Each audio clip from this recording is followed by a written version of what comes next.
नमस्कार दोस्तों, स्वागत है आपका हमारे चैनल कहानी सुनेंगे में। आज जो कहानी मैं आपको सुनाने जा रही हूँ, उस कहानी का शीर्षक है मेरा दुश्मन और इसे लिखा है हिंदी के मूर्धन्य साहित्यकार कृष्ण बलदेव वैद्य ने। यह कहानी व्यक्ति के अंतर्द्वंद को बयां करने वाली एक बेमिसाल कहानी है। इसमें 3 किरदार हैं, मैं, वह और माला, जिसके माध्यम से इस कहानी को बेहतरीन तरीके से बयां किया गया है। वह इस समय दूसरे कमरे में बेहोश पड़ा है। आज मैंने उसकी शराब में कोई चीज़ मिला दी थी कि खाली शराब वह शरबत की तरह गट-गट पी जाता है और उस पर कोई खास असर नहीं होता। आंखों में लाल डोरे से झूलने लगते हैं, माथे की सिकने पसीने में भीगकर दमक उठती हैं, होठों का जहर और उजागर हो जाता है और बस होशो हवास बदस्तूर कायम रहते हैं। हैरान हूँ कि यह तरकीब मुझे पहले कभी क्यों नहीं सूझी। शायद सूझी भी हो और मैंने कुछ सोचकर इसे दबा दिया हो। मैं हमेशा कुछ न कुछ सोचकर कई बातों को दबा जाता हूँ।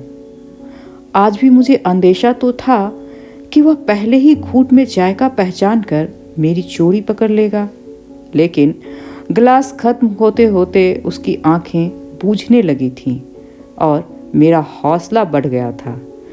जी में आया था कि उसी क्षण उसकी गर्दन मरोड़ दूं, लेकिन फिर नतीजों की कल्पना से दिल दहल कर रह गया था।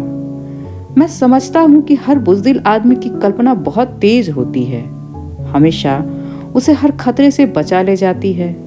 फिर भी हिम्मत बांधकर मैंने एक बार सीधे उसकी ओर देखा जरूर था। इतना भी क्या कम है कि साधारण हालात में मेरी निगाहें सहमी हुई सी उसके सामने इधर उधर फड़फड़ाती रहती हैं।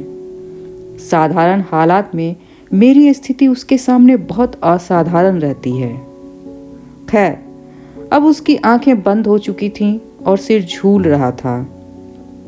एक ओर लुढ़क कर गिर जाने के पहले उसकी बाहें 2 लदी हुई ढीली टहनियों की सुस्त सी उठान के साथ मेरी ओर उठ आई थी। उसे इस तरह लाचार देखकर भ्रम हुआ था कि वह दम तोड़ रहा है, लेकिन मैं जानता हूँ कि वह मूजी किसी भी क्षण उठकर खड़ा हो सकता है। होश संभालने पर वह कुछ कहेगा नहीं। उसकी ताकत उसकी खामोशी में है। बातें वह पहले जमाने में भी बहुत कम किया करता था, लेकिन अब तो वह बिल्कुल गूंगा हो गया है। उसकी गूंगी अवहेलना की कल्पना मात्र से मुझे दहशत हो रही है। कहा ना कि मैं एक बुज़दिल इंसान हूँ। वैसे मैं न जाने कैसे समझ बैठा था कि इतने अरसे की अलहदगी के बाद अब मैं उसके आतंक से पूरी तरह आज़ाद हो चुका हूँ। इसी खुशफहमी में शायद उस रोज उसे मैं अपने साथ ले आया था। शायद मन में कहीं उस पर रोब गांठने, उसे नीचा दिखाने की दुराशा भी रही हो सकता है कि मैंने सोचा हो कि मेरी जीती जागती खूबसूरत बीबी चहकते मटकते तंदुरुस्त बच्चों और आरास्ता पैरास्ता आलिशान कोठी को देखकर खुद ही मैदान छोड़कर भाग जाएगा और हमेशा के लिए मुझे उससे निजात मिल जाएगी।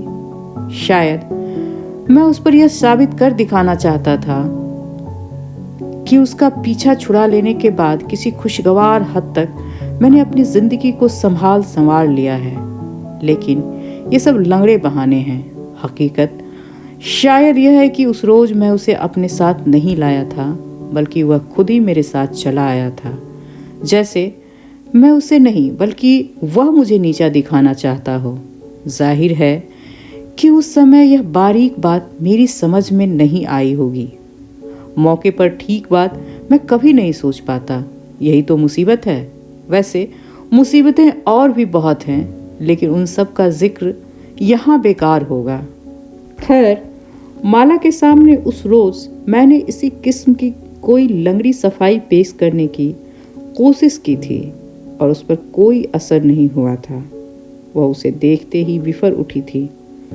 सबसे पहले मुझे अपनी बेवकूफ़ी और सारी स्थिति का एहसास शायद उसी क्षण हुआ था। मुझे उस कमबख्त से वहीं घर से दूर उस सड़क के किनारे किसी न किसी तरह निबट लेना चाहिए था। अगर अपनी उस सहमी हुई खामोशी को तोड़कर मैंने अपनी तमाम मजबूरियां उसके सामने रख दी होती, माला का एक खाका सा खींच दिया होता, साफ साफ उससे कह दिया होता, देखो गुरु, मुझ पर दया करो और मेरा पीछा छोड़ दो, तो शायद वहीं हम किसी समझौते पर पहुंच जाते। और नहीं तो वह मुझे कुछ मोहलत ही दे देता। छूटते ही दो मोर्चों को एक साथ संभालने की दिक्कत तो पेश ना आती। कुछ भी हो, मुझे उसे अपने घर नहीं लाना चाहिए था। लेकिन अब यह सारी समझदारी बेकार थी। माला और वह एक दूसरे को यूं घूर रहे थे जैसे दो पुराने और जाने दुश्मन हों। एक क्षण के लिए मैं यह सोचकर आश्वस्त हुआ था कि माला सारी स्थिति खुद संभाल लेगी, और फिर दूसरे ही क्षण में माला की लानत मलामत की कल्पना पर सहम गया था। बात को मजाक में घोल देने की कोशिश में मैंने एक खास गिलगिले लहजे में, जो मेरे पास ऐसे नाजुक मौकों के लिए सुरक्षित रहता है, कहा था, डार्लिंग, जरा रास्ता तो छोड़ दो कि हम बहुत लंबी सैर सपाटे से लौटे हैं। जरा बैठ जाएं, तो जो सजा जी में आए दे देना। वह रास्ते से तो हट गई थी, लेकिन उसके तनाव में कोई कमी नहीं हुई थी, और ना ही उसने मुझे बैठने दिया था। साथ ही उस मुर्दार ने मेरी तरफ यूं देखा था जैसे कह रहा हो, तो तुम वाकई इस औरत के गुलाम बनकर रह गए हो। और खुद मैं उन दोनों की तरफ यूं देख रहा था जैसे एक की नज़र बचाकर दूसरे से कोई साजिशी संबंध पैदा कर लेने की ख्वाहिश हो। फिर माला ने मौका पाते ही मुझे अलग से जाकर डांटना डपटना शुरू कर दिया था। मैं पूछती हूँ कि तुम किस आवारा गर्द को पकड़कर साथ ले आए हो? जरूर कोई तुम्हारा पुराना दोस्त होगा, है ना? इतने बरस शादी के हो चले, लेकिन तुम अभी तक वैसे के वैसे हो। मेरे बच्चे उसे देखकर क्या कहेंगे? पड़ोसी क्या सोचेंगे? अब कुछ बोलोगे भी? मैं हैरान था कि क्या बोलूं। माला के सामने मैं बोलता कम हूँ। ज्यादा समय तोलने में ही बीत जाता है कि उसका मिजाज और बिगड़ जाता है। वैसे उसका गुस्सा बजा है। उसका गुस्सा हमेशा बजा होता है। हमारी कामयाब शादी की बुनियाद भी इसी पर कायम है। उसकी हर बात हमेशा सही होती है और मैं अपनी हर गलती को चुपचाप फौरन कबूल कर लेता हूँ। ऊपर से वह कुछ भी क्यों न कहे, उसे मेरी फरमारदारी पर पूरा भरोसा है। बीच बीच में महज मुझे खुश कर देने के ख्याल से वह इस किस्म की शिकायतें जरूर कर दिया करती हैं। तुम्हें न जाने हर मामूली से मामूली बात पर मेरे खिलाफ डट जाने के क्या मजा आता है। मानती हूँ कि तुम मुझसे कहीं ज्यादा समझदार हो, लेकिन कभी कभी मेरी बात रखने के लिए ही सही। मुझे उसके ये झूठे उलाहने बहुत पसंद है। मैं उनसे ज्यादा खुश नहीं हो पाता, फिर भी वह समझती है कि इनसे मेरा भ्रम बना रहता है, और मैं जानता हूँ कि बागडोर उसी के हाथ में रहती है, और यह ठीक ही है। तो माला दांत पीस कर कह रही है, अब कुछ बोलोगे भी? मेरे बच्चे पार्क से लौटकर इस मनहूस आदमी को बैठक में बैठा देखेंगे तो क्या कहेंगे? उन पर क्या असर होगा? उफ, इतना गंदा आदमी, सारा घर महक रहा है। बताओ ना, मैं अपने बच्चों से क्या कहूँगी? अब जाहिर है कि मैं माला को कुछ भी नहीं बता सकता, सो मैं सिर झुकाए खड़ा रहा और वह मुंह उठाए बहुत देर तक बरसती रही। वैसे यहाँ यह साफ कर दूं कि वे बच्चे माला अपने साथ नहीं लाई थी, वे हमारे भी उतने ही हैं जितने कि उसके। लेकिन ऐसे मौक़ों पर वह हमेशा मेरे बच्चे कहकर मुझसे उन्हें यूं अलग कर दिया करती है जैसे कोई कीचड़ से लाल निकाल रहा हो। कभी कभी मुझे इस बात पर बहुत दुख भी होता है, लेकिन फिर ठंडे दिल से सोचने पर महसूस होता है कि शारीरिक सच्चाई कुछ भी हो, रूहानी तौर पर हमारे सभी बच्चे माला के ही हैं। उनके रंग ढंग में मेरा हिस्सा बहुत कम है, और यह ठीक ही है, क्योंकि अगर वे मुझ पर जाते तो उन्हें भी मेरी तरह सीधा होने में न जाने कितनी देर लग जाती। मैं खुश हूँ कि उनका भविष्य खूब रोशन है, और उस रोशनी में मेरा हाथ बस इतना ही है कि मैं उनका कानूनी और शायद जिस्मानी बाप हूँ। उनके लिए मैं पैसे कमाता हूँ और दिलो जान से उसकी माँ की सेवा में दिन रात जुटा रहता हूँ। खैर, कुछ देर यूं ही सिर नीचा किए खड़े रहने के बाद आखिर मैंने निहायत आजीजाना आवाज में कहना शुरू कर दिया, अरे भाई, मैं तो उस कमबख्त को ठीक तरह से पहचानता भी नहीं, उससे दोस्ती की तो सवाल ही नहीं पैदा होती। अब अगर रास्ते में कोई आदमी मिल जाए तो न जाने मेरे फिक्रे का अंत क्यों कर होता है, शायद होता भी नहीं है। लेकिन माला ने बीच में ही पांव पटक कर कह दिया, झूठ, सरासर झूठ। यह कहकर वह अंदर चली गई और मैं कुछ देर तक वहां सिर नीचा किए खड़ा रहने के बाद वापस उस कमरे में लौट आया जहां बैठा वह बीड़ी पी रहा था और मुस्कुरा रहा था, जैसे सब जानता हो कि मैं किस मरहले से गुजर कर आ रहा हूं। अब हुआ दरअसल यह था कि उस शाम माला से कुछ दूर अकेला घूम आने की इजाज़त मांगकर मैं यूं ही बिना मतलब के घर से निकल गया था। आमतौर पर वह ऐसी इजाज़तें आसानी से नहीं देती और ना ही मैं मांगने की हिम्मत कर पाता हूँ। बिना मतलब उसे घूमना बहुत बुरा लगता है। कहीं भी जाना हो, किसी से भी मिलना हो, कुछ भी करना हो या ना करना हो, मतलब का साफ और सही फैसला वह पहले से ही कर लेती है। ठीक ही करती है, मैं उसकी समझदारी की दाद देता हूँ। वैसे घर से दूर अकेला मैं किसी मतलब से भी नहीं जा पाता। माला की सोहबत की कुछ ऐसी आदत पड़ गई है कि उसके बिना सब सूना सूना लगता है। जब वह साथ रहती है तो किसी किस्म का कोई ऊल जुलूल विचार मन में नहीं उठ पाता। हर चीज ठोस और बामतलब दिखाई देती है। अंदर की हालत ऐसी रहती है जैसे माला के हाथों सजाया हुआ कोई कमरा हो जिसमें हर चीज करीने से पड़ी हो, बेकायदगी की कोई गुंजाइश ना हो। और जब वह साथ नहीं होती तो वही होता है जो उस शाम हुआ, या फिर उसी किस्म का कोई और हादसा, क्योंकि उससे पहले वैसी कभी कोई बात नहीं हुई थी। तो उस शाम न जाने किस धुन में मैं घर से बहुत दूर निकल गया था।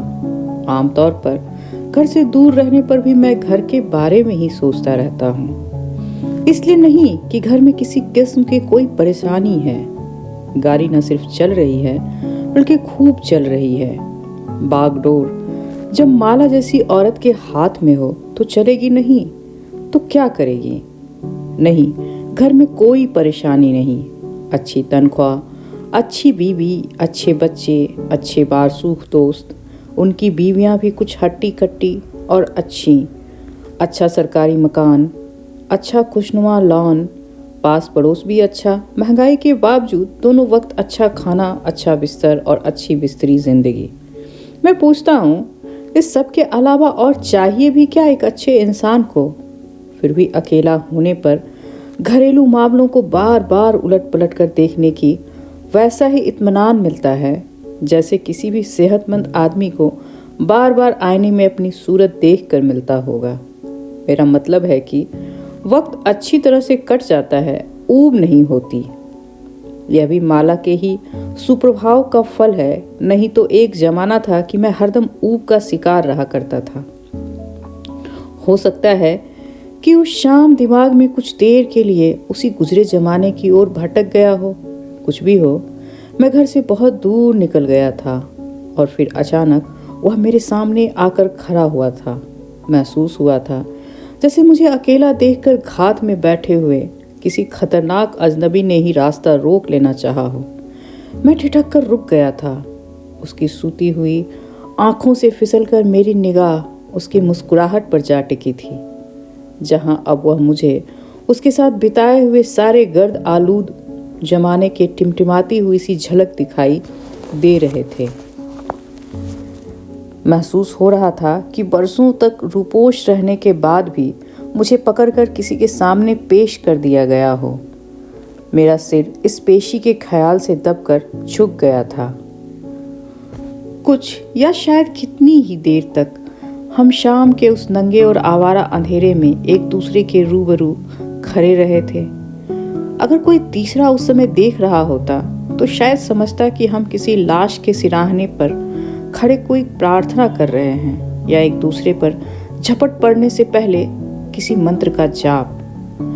वैसे यह सच है कि उसे पहचानते ही मैंने माला को याद करना शुरू कर दिया था कि हर संकट में मैं हमेशा उसी का नाम लेता हूँ। साथ ही वहाँ से दुम दबाकर भाग उठने की ख्वाहिश भी मन में उठती रही। एक उड़ती हुई सी तमन्ना यह भी हुई थी कि वापस घर लौटने के बजाय चुपचाप उस कमबख्त के साथ ही हो लूं, जहां वह ले जाना चाहे चला जाऊं और माला को खबर तक ना हो। इस विचार पर तब भी बहुत चौंका था और अभी तक हैरान हूं, क्योंकि आखिर उसी से पीछा छुड़ाने के लिए ही तो मैंने माला की गोद में पनाह ली थी। अगर आज से कुछ बरस पहले मैंने उसके खिलाफ बगावत न की होती तो, लेकिन उस भागने की बगावत का नाम देकर मैं अपने आप को धोखा दे रहा हूँ, मैंने सोचा था और मेरा मुंह शर्म के मारे जल उठा था। मेरा मुंह अक्सर इस आग में जलता रहता है। उस हरामजादे ने जरूर मेरी सारी परेशानी को भांप लिया होगा। उससे मेरी कोई कमजोरी छिपी नहीं और उससे भागकर माला की गोद में पनाह लेने की एक बड़ी वजह यही थी। उसकी हंसी से मुझे सूखे पत्ते की हैबतनाक खरखराहट सुनाई दे रही थी और उस खरखराहट में उसके साये में गुजारे हुए जमाने के बेशुमार यादें आपस में टकरा रही थी। बड़ी मुश्किल से आंख उठाकर उसकी ओर देखा था। उसका हाथ मेरी तरफ बढ़ा हुआ था। मैं बिदक कर 2 कदम पीछे हट गया था और उसकी हंसी और ऊंची हो गई थी। कसे हुए दांतों से मैंने उसकी आंखों का सामना किया था, अपना हाथ उसके खुरदरे हाथ में देते हुए और उसकी सांसों की बदबूदार हरारत अपने चेहरे पर झेलते हुए मैंने महसूस किया था जैसे इतनी मुद्दत आज़ाद रह लेने के बाद फिर अपने आप को उसके हवाले कर दिया हो। अजीब बात है, इस एहसास से जितनी तकलीफ मुझे होनी चाहिए थी उतनी हुई नहीं थी। शायद हर भगोड़ा मुजरिम दिल से यही चाहता है कि कोई उसे पकड़ ले। घर पहुंचने तक कोई बात नहीं हुई थी। अपनी अपनी खामोशी में लिपटे हुए हम धीमे धीमे चल रहे थे, जैसे कंधों पर कोई लाश उठाए हुए हों। जब माला की डांट टपट सुन लेने के बाद मुंह बनाए मैं वापस बैठक में लौटा तो वह बदजात मजे में ही बैठा बीड़ी पी रहा था। एक क्षण के लिए भ्रम हुआ जैसे वह कमरा उसी का हो। फिर कुछ संभल कर उसकी नज़र मिलाए बिना मैंने कमरे की सारी खिड़कियां खोल दी, पंखे को और तेज कर दिया। एक झुंझलाई हुई ठोकर से उसके जूतों को सोफे के नीचे धकेल लिया। रेडियो चलाना ही चाहता था कि उसकी फटी हुई हंसी सुनाई दी और मैं बेबस उससे दूर हटकर चुपचाप बैठ गया। जी में आया कि हाथ बांधकर उसके सामने खड़ा हो जाऊं, सारी हकीकत सुनाकर रख दूं। देखो दोस्त, अब मेरे हाल पर रहम करो और माला के आने से पहले चुपचाप यहाँ से चले जाओ, वरना नतीजा बहुत बुरा होगा। लेकिन मैंने कुछ कहा नहीं। कहा भी होता सिवाय एक जहरीली हंसी के उसने मेरी अपील का कोई जवाब न दिया होता।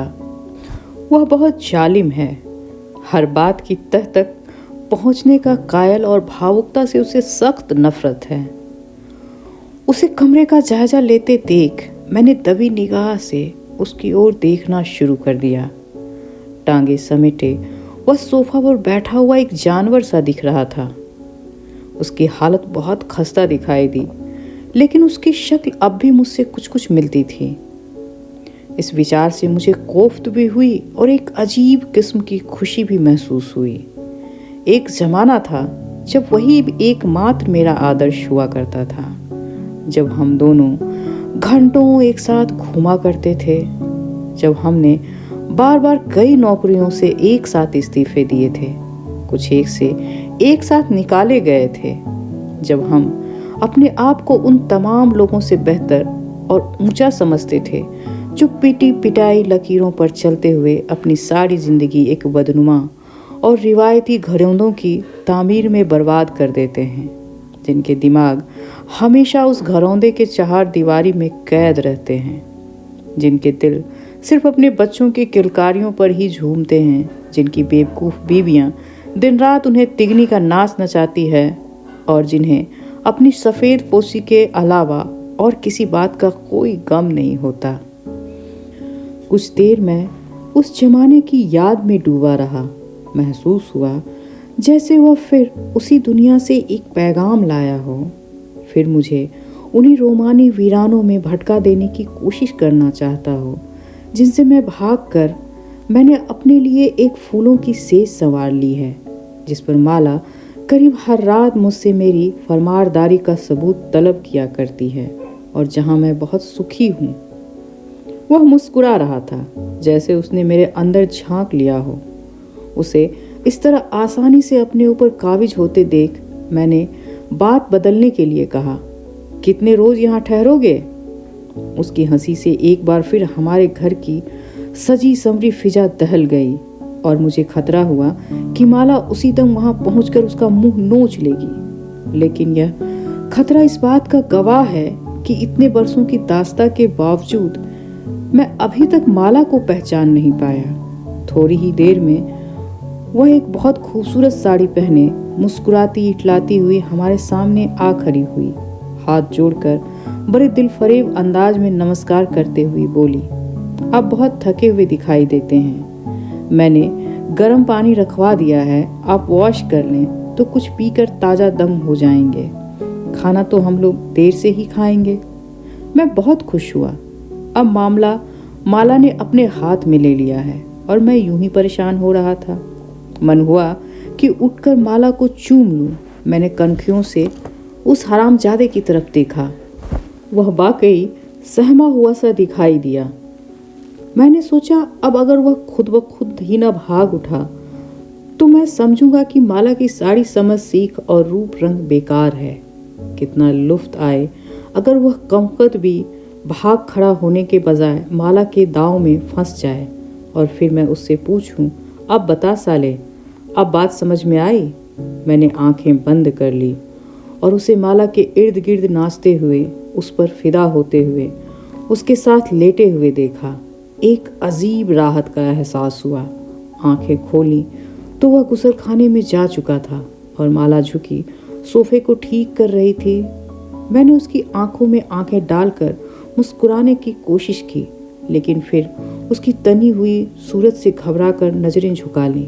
जाहिर था कि उसने अभी मुझे माफ नहीं किया था। नहाकर वह बाहर निकला तो उसने मेरे कपड़े पहने हुए थे। इस बीच माला ने बियर निकाल ली थी और उसका गिलास भरते हुए पूछ रही थी, आप खाने में मिर्च कम लेते हैं या ज़्यादा? मैंने बहुत मुश्किल से हंसी पर काबू किया। उस साले को खाने ही कम मिलता होगा, मैं सोच रहा था और माला की होशियारी पर खुश हो रहा था। कुछ देर हम बैठे पीते रहे। माला उससे घुल मिल कर बातें करती रही, उससे छोटे छोटे सवाल पूछती रही। आपको यह शहर कैसा लगा? बियर ठंडी तो है ना? आप अपना सामान कहाँ छोड़ आए? और वह बंगले झांकता रहा। हमारे बच्चों ने आकर अपने अंकल को ग्रीट किया, बारी बारी उसके घुटनों पर बैठकर अपना नाम वगैरह बताया। एक दो गाने गाए, फिर गुड नाइट कहकर अपने कमरे में चले गए। माला की मीठी बातों से यूं लग रहा था जैसे हमारे अपने ही हल्के का कोई बेतकल्लुफ दोस्त कुछ दिनों के लिए हमारे पास आ ठहरा हो और उसकी बड़ी सी गाड़ी हमारे दरवाजे के सामने खड़ी हो। मैं बहुत खुश था और जब माला खाना लगवाने के लिए बाहर गई तो उस शाम पहली बार मैंने बेधड़क उस कमीने की तरफ देखा। वह 3-4 गिलास बियर के पी चुका था और उसके चेहरे की जर्दी कुछ कम हो चुकी थी, लेकिन उसकी मुस्कुराहट में माला के बाहर जाते ही फिर वही जहर और चैलेंज आ गया था और मुझे महसूस हुआ जैसे वह कह रहा हो, बीवी तुम्हारी मुझे पसंद है, लेकिन बेटे उससे खबरदार कर दो, मैं इतना पिलपिला नहीं हूँ जितना वो समझती है। एक क्षण के लिए फिर मेरा जोश कुछ ढीला पड़ गया। लगा जैसे बात इतनी आसानी से सुलझने वाली नहीं। याद आया कि खूबसूरत और सोख औरतें उस जमाने में भी उसे पसंद बहुत थी, लेकिन उनका जादू ज़्यादा देर तक नहीं चलता था। फिर भी मैंने सोचा बात अब मेरे हाथ से निकल गई है और सिवाय इंतजार के मैं कुछ नहीं कर सकता था। खाना उस रोज बहुत उम्दा बना था और खाने के बाद माला खुद उसे उसके कमरे तक छोड़ने गई थी, लेकिन उस रात मेरे साथ माला से कोई बात नहीं हुई। मैंने कई मजाक किए, कहा नहा धोकर वह काफ़ी अच्छा लग रहा था। क्यों? बहुत छेड़छाड़ की, कई कोशिशें की कि सुलहनामा हो जाए, लेकिन उसने मुझे अपने पास फटकने नहीं दिया। नींद उस रात मुझे नहीं आई। फिर भी अंदर से मुझे इत्मीनान था कि किसी न किसी तरह माला उसे दूसरे रोज भगा सकने में कामयाब हो जाएगी। लेकिन मेरा अंदाजा गलत निकला। माना कि माला बहुत चालाक है, बहुत समझदार है, बहुत मनमोहिनी है, लेकिन उस हरामजादे की ढिठाई का भी कोई मुकाबला नहीं। 3 दिन तक माला उसकी खातिर तवाजा करती रही। मेरे कपड़ों में वह अब बिल्कुल मुझ जैसा हो गया था और नजर यूं आता था जैसे माला के 2 पति हों। मैं तो सुबह सवेरे गाड़ी लेकर दफ्तर को निकल जाता था। पीछे उन दोनों में न जाने क्या बातें होती थी, लेकिन जब कभी उसे मौका मिलता वह मुझे अंदर ले जाकर डांटने लगती। अब यह मुर्दार यहाँ से निकलेगा भी कि नहीं? जब तक यह हमारे घर में है हम किसी को ना बुला सकते हैं, ना किसी के यहाँ जा सकते हैं। मेरे बच्चे कहते हैं कि इसे बात करने की तमीज़ नहीं। आखिर यह चाहता क्या है? मैं उसे क्या बताता कि वह क्या चाहता है। कभी कहता थोड़ा सब्र और करो, अब जाने की सोच ही रहा होगा। कभी कहता क्या बताऊं, मैं तो खुद शर्मिंदा हूँ। कभी कहता तुमने खुद ही तो उसे सिर पर चढ़ा लिया है, अगर तुम्हारा बर्ताव रूखा होता तो। माला ने अपना बर्ताव तो नहीं बदला, लेकिन चौथे रोज अपने बच्चों सहित घर छोड़कर भाई के यहाँ चली गई। मैंने बहुतेरा रोका, लेकिन वह नहीं मानी। उस रोज वह कमबख्त बहुत हंसा था, जोर जोर से बार बार। आज माला को गए 5 रोज हो गए हैं। मैंने दफ्तर जाना छोड़ दिया है। वह फिर अपने असली रंग में आ गया है। मेरे कपड़े उतार कर उससे फिर अपना वह मैला सा कुर्ता पैजामा पहन लिया है। कहता कुछ नहीं, लेकिन मैं जानता हूँ कि वह क्या चाहता है। यह मौका फिर हाथ नहीं आएगा। वह चली गई है। बेहतर यही है कि उसके लौटने से पहले तुम भी यहाँ से भाग चलो। उसकी चिंता मत करो, वह अपना इंतज़ाम खुद कर लेगी। और आज आखिर में मैं उसे थोड़ी देर के लिए बेहोश कर देने में कामयाब हो गया हूँ। अब मेरे पास 2 ही रास्ते हैं। एक यह कि होश आने से पहले मैं उसे जान से मार डालूं, और दूसरा यह कि अपना जरूरी सामान बांध कर तैयार हो जाऊं और ज्यों उसे होश आए हम दोनों फिर उसी रास्ते पर चल दें जिससे भागकर कुछ बरस पहले मैंने माला की गोद में पनाह ली थी। अगर माला यहाँ इस समय होती तो वह कोई तीसरा रास्ता भी निकाल लेती, लेकिन वह नहीं है और मैं नहीं जानता हूँ कि क्या करूँ। धन्यवाद।